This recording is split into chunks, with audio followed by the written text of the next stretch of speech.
When the boss is behaving badly, no matter what the behavior is, you're not clear on the business goal. You're not able to drive results. I think that's what individuals should be really concerned about, because for too long, we've let bad bosses hide in plain sight. Welcome to The Lift, the show about leadership, growth, and getting what we want. I'm your host, Ben Brooks. For over a decade, I've worked with CEOs, their executive teams, HR departments, and entrepreneurs to identify what drives their success and what holds them back. And now I'm excited to share those insights with you. On The Lift, we pull up to see the bigger picture from accomplished leaders who know how to get things done in a rapidly changing world. We've got all of that and a lot more coming up next on The Lift. Hey everyone, today we're talking bad bosses. Like exes, we've all had one. Today we're joined by Mita Mallick, the author of The Devil Emails at Midnight, What Good Leaders Can Learn from Bad Bosses. In the episode today, Mita and I chat about the conditions that make a bad boss and how we can catch ourselves potentially becoming one. This conversation went in a direction that I didn't expect and actually made me feel a little empathy for bad bosses. So let's get into it. Well, Mita, welcome to The Lift. At the beginning of every interview, we like to start off with a few rapid-fire questions to lift us up. So are you into cats or dogs? Neither. Okay, fair. Favorite sandwich? Egg salad. What was your first job ever where you were paid for time or effort? I was an assistant wedding photographer and really sucked at it. Whoa, that's intense. How would you describe your leadership style? Being in service of others, that's what I aspire to do. If one of your best friends described you in a few words, what might they say? I hope they would say hilarious and loyal. And how would your last boss describe you? Curious, committed, courageous. Well, Mita, bad bosses, something, people have made movies about, and there's a lot of jokes about, and a lot of nightmares about. Can you tell us about some of your worst boss experiences yourself as a place to start? I wrote a whole book about it, so I'm not sure where to start. The Devil Emails at Midnight. But let me tell you, one of the most painful ones to still talk about, or the ones that I included to actually write and sit down and think about. And that was my boss, who I nicknamed Medusa. There had never been anyone at this point in my life, not my parents, not my brother, not my husband, certainly not my friends, who had screamed and yelled at me the way she did. Screaming, yelling, publicly, privately, humiliating, berating. Ben, she was an equal opportunity bully. She went after everyone. She had temper tantrums like a toddler. I didn't have children at this time yet. So now I go back, I'm like, yep, that's what a toddler would do. Throw pens, and also threw a Chanel shoe at a colleague. True story. And to me, to this day, I don't understand why we allow this behavior to exist in the workplace. I understand on one sense, because fear drives short-term results. I showed up to work every day scared. I thought I could outwork the bully. I thought that if I just worked really hard and did really well, she would leave me alone. It didn't matter though. And then what ends up happening is you get tired of being scared every day. It's like, I live in New Jersey, and when you get the notice that the black bear is roaming around the neighborhood and it shows up in your backyard and you have that visceral reaction, imagine every day that feeling. You just, the adrenaline just doesn't keep going. Your body starts to shut down. You start to go under the radar. You start to just not care anymore and think it doesn't matter what I do. And I like to talk about the analogy of the candle. The light starts flickering out. When I was, preparing for this and learning about your book and your research and the reason for you writing this, it was interesting because when I was in college, I had a leadership studies program I was a part of. And one of the overarching questions we asked for 4 years was, are leaders born or made? And we never, and this really hit me when I was looking at your work, the idea of bad leaders or bad bosses, born or made. It was always about good leaders being born or made. And I'm just thinking about Medusa and the impact on you, but just this person was probably not born as a little kid this way, or maybe they were. But, how did you start to explore how people become bad bosses, because I think everyone likes to talk about their toxic work stories or these other things, but you're really looking at some of the genesis and how these get shaped and created. What had you even start to explore this question? So the genesis of the book started with my mother's home being flooded and destroyed pretty much a few years ago. She's now back in the home. It's been rebuilt. But I was with her when we were going through things in the house. Anyone who's been in a home that's been affected by fire and water, it's very traumatic. So imagine, Ben, I'm in my soaked childhood bedroom. I find report cards from elementary school. I was the proud editor-in-chief of my 5th grade newspaper, all these things we hold on to. And I found a notebook in my 20s. And I have a list of bad bosses. I had nicknamed them, all these things they had said and done to me. And it was quite detailed. And as I was driving away from my mom's soaked home and we're trying to recover things, I had this moment where I thought, do you remember Mean Girls and the burn book? And I thought, well, what if I'm in someone's notebook? What if I have done this to somebody? Whether it was, I hope, not being a Medusa, an exacerbated bad boss situation, but I think we all have bad boss behavior tendencies, and they show up during moments of stress in our lives, both professionally and personally. And I've been the person that's contributed to the literature in the marketplace on how to survive a toxic workplace. The number one DM I get is how to survive a bad boss. They're very long, painful stories strangers will send me. And I just think to myself, why aren't we having the other conversation? Why do we allow these people to continue to do hurt and harm? And oh, by the way, some of these people are us. What have you noticed? Is there any theme or trend or thread across bad bosses or traits around a variety of the personas that you've mapped out? I think it goes back to the question you just asked, like, how are they made? And it's in these moments of stress. And I hate to say hurt people. It's an overused quote, but it's true. Hurt bosses hurt their teams. And so whether it's, number one, something's happening in the marketplace, like, oh, by the way, we're in the US, lots of conversations on tariffs, what's happening with the economy. It's causing a lot of stress for businesses. It's causing a lot of stress for individuals, bad boss behaviors. Second, in my house, we say poo-poo trickles down. So you're working for a bad boss. You're working for me, Ben. Sorry. Early in my career, I was micromanaging Mita or Maleficent. I'm not sure what my team nicknamed me, but you might absorb some of my behaviors because it's your first time leading and I'm your only example. And then number three, something devastating happens in your personal life. It's an earthquake.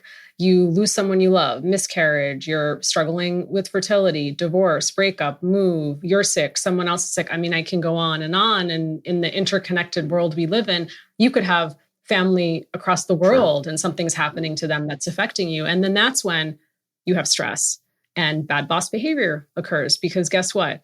When I can't control things in my personal life, I can certainly show up to work and control my team. That feels good, doesn't it? And as a boss, you're in a position of legitimate authority to be in control. Whereas in the rest of your life, if you're just part of the family, you're not necessarily anointed unless it's a maybe matriarchal or patriarchal society, depending on how that's structured. But at work, you are legitimately in charge of something if you're in a supervision role. And you can abuse that power. Listen, I like to say I'm in service of my team. I try to approach my work that way. But at the end of the day, titles still matter. There are still power dynamics in our organizations, and our bosses can make or break our experiences. And there was a recent study, I put a nod to it in the book, but not the actual study. It hadn't come out yet. And the study said that 2/3 of people say that their boss has the most impact on their mental health. Whoa. 2/3. And you hear that and you're like, yeah, I'm part of the 2/3. Yeah. That's me. Raise my hand. But not your best friend, not your parents, not your children. Your neighbor, your roommate, your clergy person. Right. It's your boss. I had a friend a long time ago talked about managers are gem cutters at their best, right? They're shaping this precious thing. But I also think, people can get quite ground down. And when you thought about, maybe are you in someone else's book or burn book or notebook, early 20s Mita that might have been, let's say, hands-on would be the positive phrase of micromanaging. What was going on outside of work that maybe impacted how you were showing up in your position of authority and control at work? That's a great question. I think I was newly married, had a big job, was living in Manhattan, all the things, like just lots of stress, like, oh my God, the rent is like this much. And then we're moving here, we're doing this, like all of those sort of things. But in that situation, I do think so many of us are put into leadership roles and we've never been given any sort of training or support. And so it's like, hey, Mita, congratulations. You're doing so well.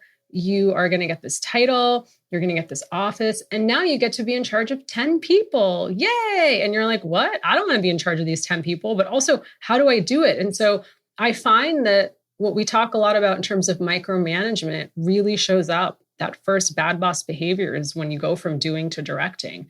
And that was certainly for me because no one told me that I'm not supposed to do Ben's job for him. I'm supposed to teach him how to do his job. And oh, by the way, I need to step in to what I'm meant to do, which is to oversee this team of 10 people. But we don't often have those conversations when we promote people, but especially for the first time. It's like, here you go, congrats. And I think people that are ambitious earlier in career, part of the pattern recognition is people want to be a manager, even if they don't want to manage people, because a manager means often you make more money, you get invited to certain meetings, or you have certain perks, or you're looked at it a certain way, or you are, offered equity or bonus or these things that you might not. So we've set up a game in the work world through hierarchy and rank and authority that's an aspirational thing, but people sort of want the upside, the accoutrements of that. But then there's the daily caretaking and direction and, challenge of dealing with and managing people in a team, which I do think some people resent and have a bit of a sort of a management hangover when they get that first job. And some people don't want to do it. And exactly to your point, this is how our workplaces were constructed. It actually goes back to manufacturing days. You think about, we're on a line making widgets. You and I are doing really well. But for the last week, I've outpaced my KPIs. So the head of the plant comes to me and says, you're doing so well at this now. You get to now oversee what Ben does and these other 5 people. Just because I have individual expertise doesn't mean I can now lead people and teach them my expertise. And yet too often we have forced people to lead other people. And I think a lot of what I'm seeing in tech is really inspiring, particularly when you think of the engineering track. You can actually continue to make more money, be recognized, continue to get deeper and deeper expertise. And guess what? You don't have to manage anybody. It's an individual contributor track. And so I think you'll see that happening more and more because a lot of people just say, I don't actually want to lead other people and I don't know how to do it. If you're not going to teach me how to do it and support me, I'd rather just stay doing work alone. A lot of people don't want to do both roles, both the kind of technical, so whether you're a product manager or a salesperson or an HR person, the content of it, and the people supervision. But again, we've incentivized getting into this sort of bundled role. So for organizations, like if they wanted to learn from how engineering or tech is doing some of this, what are they doing to kind of help separate those out and to celebrate people that are sort of that thought leader rather than the people leader? I think it goes back to something you said earlier, which is that why do we want to get the manager title? Like, why do we feel forced into it? It's about feeling recognized and valued. You said something really interesting. You get invited to the meetings. It's not just about the compensation. So to make people understand that just because Mita is an individual contributor and now has deep expertise and a thought leader in the company doesn't mean she's being sidelined or sidetracked. She's still invited to the meeting. She's still part of leadership. This is how it's looking different for her. You have to role model those things because then you have to make it attractive so that other people might want to do that. And then there has to be a balance. I mean, somebody has to be leading in our organizations, right? But there's a balance between people who are going to do individual contributor work and lead teams. And guess what? As you know, careers ebb and flow. Yep. So I might want to do individual contributor track for a while. And then actually now I'm interested in leading people or vice versa. And we can go back and forth. I do think that you mentioned something very important around, context stressors at work or beyond. And I keep actually Russian nesting dolls on my desk. I got this in Abu Dhabi, and I remind people, right, that things resonate, right? Good behaviors from bosses duplicate out. There's a ripple effect, but also bad ones. And thinking about a bad manager at the frontline supervision level, right, is one thing. But when you think about a bad manager, maybe higher up the hierarchy, where maybe multiple chains of management are up the hierarchy, what happens when we have a bad boss in a more senior executive role? I go immediately to how is it impacting the business and revenue and the bottom line? That's what's happening. Because a bad boss can be behaving badly in all the ways that we talked about. Fear long-term will kill your culture. It will kill creativity, innovation, collaboration, all those things. But when the boss is behaving badly, no matter what the behavior is, you're not clear on the business goal. You're not able to drive results. I think that's what individuals should be really concerned about, because for too long, we've let bad bosses hide in plain sight. And I think those days are coming to a close, particularly as you look at some of the recent bad boss behaviors in the marketplace, and whether it's a range of stakeholders, shareholders, the board, customers, right? We all have a microphone. Over the last 2 decades, social media has changed the world forever. And I can now go on LinkedIn and Glassdoor or talk to the media and talk to people about what's happening in my company in terms of bad boss behavior. The more senior you are, the more public you are. So your behavior is on display for all, versus I might be a new manager micromanaging, the bleep out at you in the office behind closed doors and just like redoing everything you do. But might not be as much on public display. How did it come to be that HR tolerated or allowed? Because HR is not blind to some of these people being bad bosses. And so what's going on organizationally that they're remaining, because it's often not a secret internally and increasingly externally?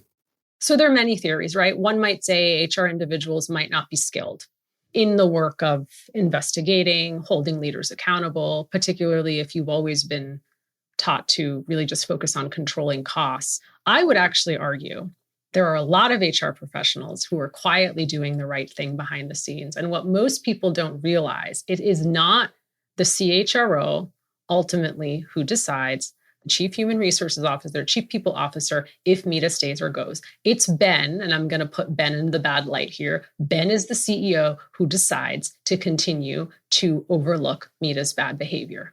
They come with like a list of things that Mita keeps doing. Like they've got evidence. And Ben's like, oh. But he delivers such great numbers, or he's got the customer relationships, or he knows the code base. Or we played Stanford lacrosse together. Our families have grown up together. We went to each other's weddings. There's such a personal connection. And I see this in so many early mid-stage companies.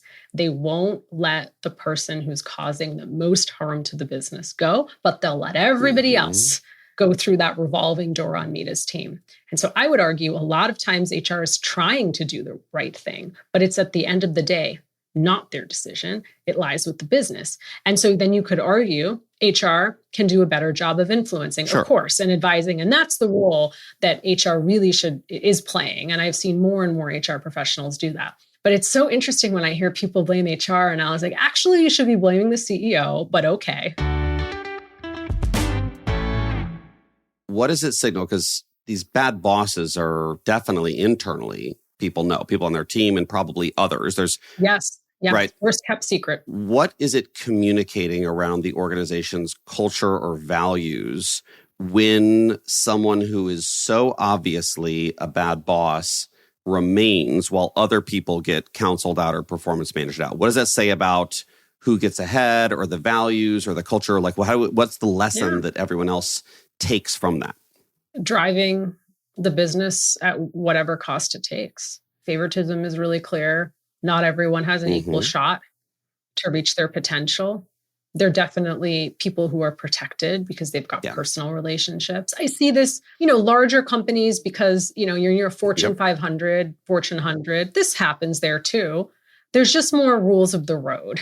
And people are so scared about the stock price, let's be clear. Sure, in private companies, a little different, right?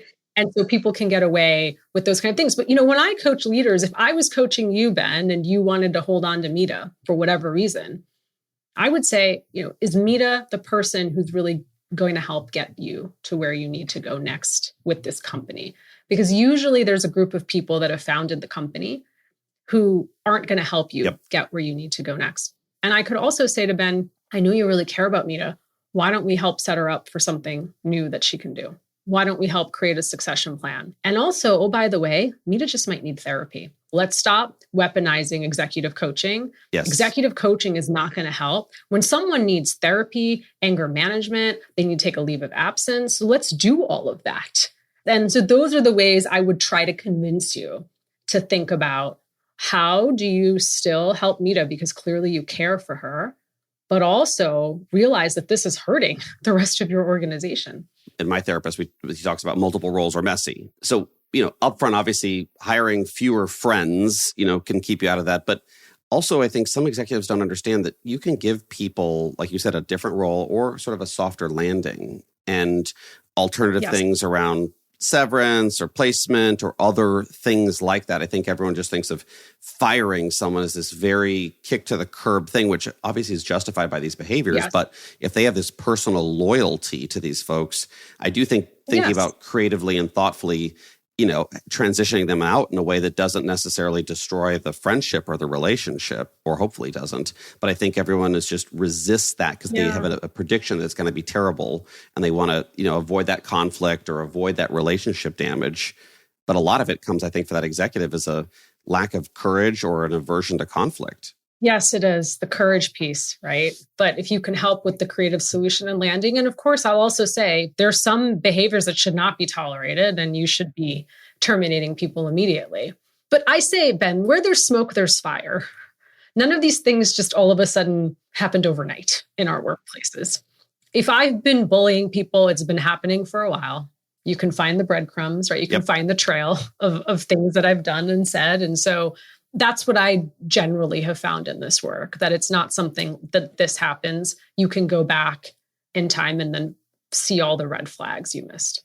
And I was thinking about, under stress, you mentioned like whether it's internal or external stress within the organization or not, that I was thinking the Hogan assessment measures people's strengths, but then under stress, they become derailers. So if I might be charismatic, under stress, I might be melodramatic, right? If I might be exacting or detail-oriented as a strength, under stress, I might be perfectionist, right? I might be, a little bit rule-breaking, then I could be rogue under stress. Do sometimes these bad bosses, do some of their maybe bad boss traits actually get recognized by others who are less close to it as strengths? I love that question because someone who's a bad boss for me might be a great boss for you. Context, situation matters. And someone might be, I feel like, micromanaging me to death, which is hilarious because that's my notorious bad boss behavior. I hate being micromanaged, and yet I've done it to others. But you might be a new hire. You might be new to this function, new to the company. You're happy to have some more hand-holding. And so that's the whole point of behaviors. Like I talk about myself as a micromanager. I have high standards of excellence. I know what I feel like good, great looks like. So that translates into coaching my team on inputs versus outputs and being very clear from the start on what I expect the end product to look like. But to your point, if there's stress, it can go into controlling, perfectionism, redoing people's work, focusing on details that don't matter. And so when you know that about yourself, you can watch how it swings. A lot of your work in your prior book around inclusion, reimagining inclusion, we think a lot about where people started out in life. You mentioned with Medusa that you'd never been screamed at, right? That was a sort of new experience. But some people grow up in environments or cultures where screaming is a part of figuring out what you're going to have for dinner. So there's this sort of matching of like cultural backgrounds too in increasingly diverse workforces that people's maybe cultural norms around a particular way of being could show up and could be viewed potentially as a bad boss behavior. It may just be a different thing. How do you figure out if someone is just a different style versus if someone's actually truly a bad boss? I think it depends on the level of hurt and harm. And also it depends on how they receive the feedback when you talk to them about how they're behaving. I think that's really important. And so to weigh those two things, because there's a difference between how we grew up culturally and cultural differences and how we behave in the workplace and how that's impacting others. I mean, in her case, there was some trauma there that you think that you can scream and yell at people repeatedly over and over again. Something's happened in her life where, and in that situation, Ben, I'll say leadership enabled her. Oh, this is just how she works. She's just having a bad day. I mean, this is an individual who will never forget. She had one team, 12 people turned over on that team in less than 16 months. She goes to lead another team, which I'm forced to join, voluntold, as I like to say. And what do you think happens within 16 months? A dozen of those people move on as well. And so also the systems enabling the behavior. We learn in our careers over time some upward management approaches. We learn this often in leadership development or coaching or things like that. And there's obviously the get out, right, strategy of a bad boss. Find a different job in the organization or elsewhere. And it's good to always have choice, right, to not feel stuck. But, yes, of course. Out of sort of empathy and compassion for some people might live in a geographic area where there's not other employers. They might have a dependent that has special needs and they need certain benefits. They may have certain flexibility structures they don't think they could get elsewhere, and it's important. So what do you say to folks, that maybe aren't in a position to leave immediately? How do they reduce some of that harm or hurt, or how do they create a little bit of distance or boundary? Not everyone has the privilege to resign tomorrow, and it's the worst advice that I've ever been given. Why are you staying? Get out tomorrow. Like friends trying to be helpful, but being absolutely dismissive of the situation. And so my advice to anyone listening is create your get out folder. What does that look like? Have your resume ready. Always have your resume ready. If you get one thing from our conversation today, have your resume ready. I don't care if you're happy, unhappy, always have that ready and start to plot out companies and people. I haven't talked to Ben in a while. Let me reach out to him and start networking and reaching out to people and thinking about what you want to do next. But what are you going to do in the current situation? And so what I'm going to do is I'm going to also try to think about, are there other places and spaces that can go in the company? We talked about that. How bad is the behavior? If you're working for micromanaging Mita, I have never thrown anything at anybody at work. Good. And so the level of, my bad boss behavior is probably on the really annoying micromanaging. And so if Ben's working for me, he's going to have an expiration date. He's going to say, I'm going to do this for 6 to 12 months. And I'm actually going to pull up my resume and try doing this exercise. Write down all the bullets of what you will have accomplished working with micromanaging Mita. Like put that energy towards, if I'm going to stay, I'm going to actually make sure I get the things I need to get out of it. And my final piece of advice is keep rebuilding your confidence outside of work. What happens in these situations is that you'll feel like you start to lose pieces of yourself and you start to doubt yourself and your capabilities. And so what that means is outside of work, if you can volunteer in a local community, decide to coach somebody's basketball team, find a childhood hobby that you left long ago. For me, that was writing, and that's how I got back into it. Discover a new hobby as an adult and do something that continues to spark curiosity and also just really having a strong sense of self-confidence so you don't lose that.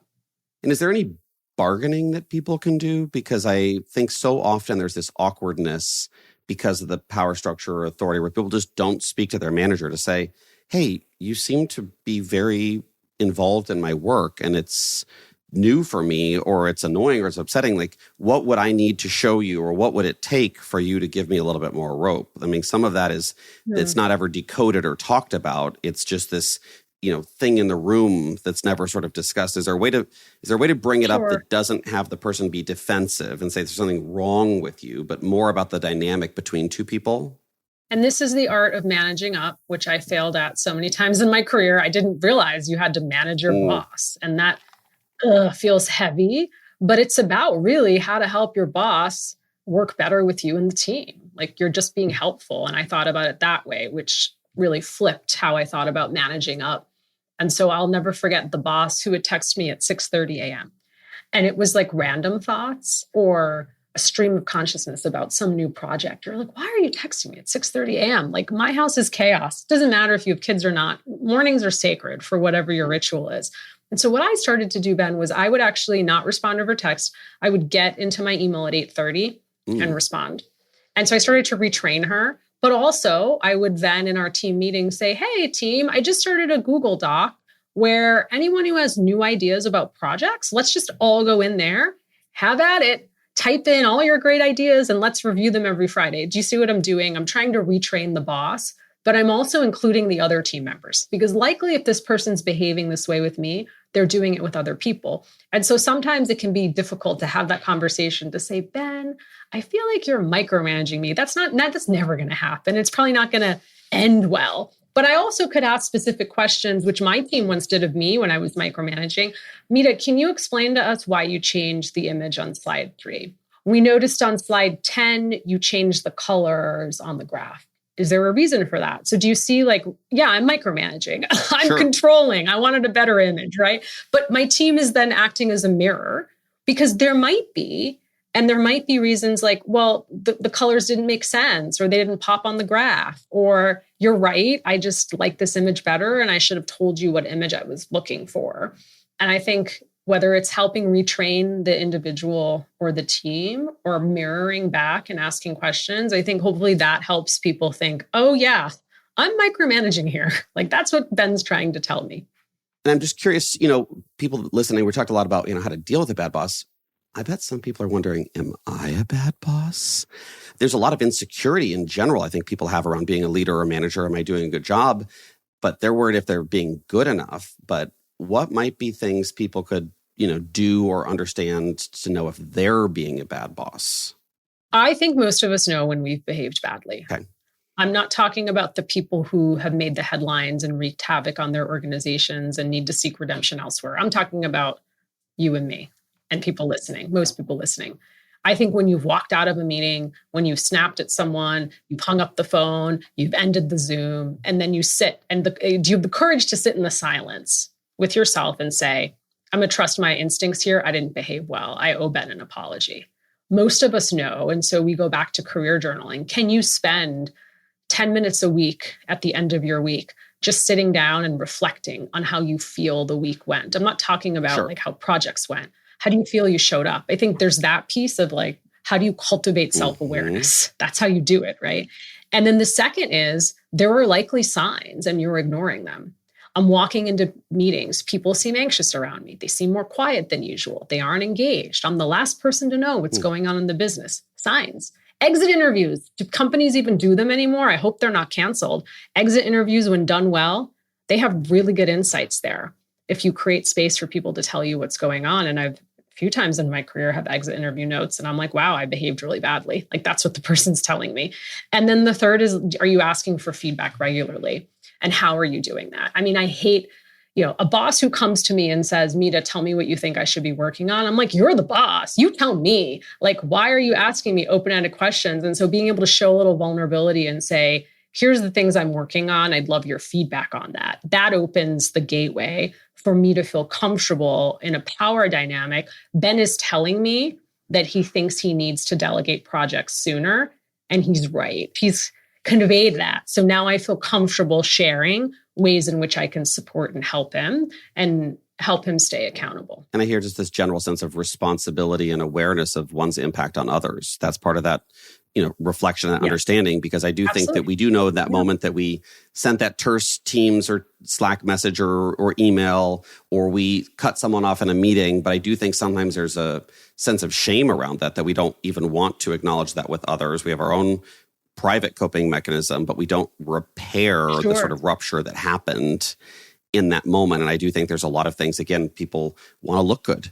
And when they mess up, they don't look good. But again, that can cause even more stress and exacerbate more bad behaviors. And I hope that one of the things we all walk away from our conversation today is that being vulnerable can make you look good and make you a really good leader. I'm not saying that we're doing therapy sessions and I'm not dumping trauma on you and every one-on-one I have, but I'm saying that I say, as I talk about in the Devil Emails at Midnight, I lost my dad suddenly in 2017. And that's when my bad boss phase started. And for me to say, I'm coming into this meeting and I'm missing my dad today, or it's his birthday. And so you have some sort of context on what might be happening for me versus like, she's just lost her mind. She's screaming, yelling, she's disengaged, right? For us to just show a little bit, or like my kid is sick and he went to school and now I'm thinking he should have stayed home, right? Like all the things that are running through her head. My dog is sick at the vet, might need surgery. I'm preoccupied in this meeting today. And then people are like, oh, wow, she's being human and allowing us to be human. And then we can still have this meeting and discussion, but now I might understand why she's showing up this way and might not take it personally. And so as we reframe, it's not bad boss behavior. Mita's just having a human moment and she's told us ahead of time. I'm having some compassion and empathy for bad bosses. I think I've just often demonized them. And why do we have these jerks or these a-holes? And let's get rid of them. But when you talk about your father passing suddenly in 2017, my heart dropped. And of course, that's going to affect you. But if I just look without that context and say, well, Mita's being a toxic micromanager, versus if I'm like, Mita's dealing with a major life event that any of us might struggle with, all of a sudden the bad boss is someone I actually kind of want to maybe take care of or be curious about versus just someone I want to eliminate? Let me tell you, if you had me on your show 5 years ago, I don't think I've had this level of empathy for bad bosses. I've certainly gained it on the course of putting together the double. You're teaching me. So thank you for that. Now it's time for our Lift It or Ditch It segment. We'll present our guest with a list of hot topics and find out if they choose to lift them and support them or ditch them and say goodbye.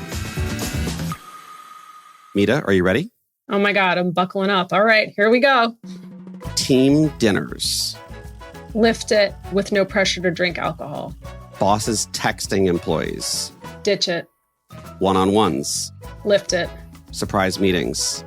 Ditch it. Forcing people to go on camera. Oh gosh. I don't know. Can I do neutral? Yeah, you can do anything you want. Neutral. I'm going to pass. Flying on the same flight as your boss. Ditch it. And side hustles. Lift it. I feel like I was on a game show. I mean, you were, and I think you won here? the grand prize. This is amazing. Okay. Mita, thank you so much for coming on the show. I am thrilled that you're able to share with our audience a lot of your experiences and that you've taught me a little bit of empathy and wisdom around understanding and maybe taking care of bad bosses. Oh, thank you so much for having me, Ben. I hope everyone can check out the book, The Devil Emails at Midnight, What Good Leaders Can Learn from Bad Bosses. Thanks for joining me this week on The Lift. For more info on what you heard in today's episode, visit our show notes. You can find out more about the show at theliftpod.com. If listening to The Lift today was a good use of your time, please share it with a colleague, a friend, I don't know, your ex, your mother, anyone. Don't let good advice die with you. And for those of you who like to earn a little bit of extra credit, leave a comment on Spotify. We'd love to hear from you. The Lift is produced and edited by the team at Edit Audio. This episode was produced and edited by Ali Sirwa, with additional production support from Victoria Marin. Our production manager is Kathleen Speckert. Our executive producer is Steph Colburn. A special thanks to Corey Rich and Beth Gatzik. There's only one way to go, upward.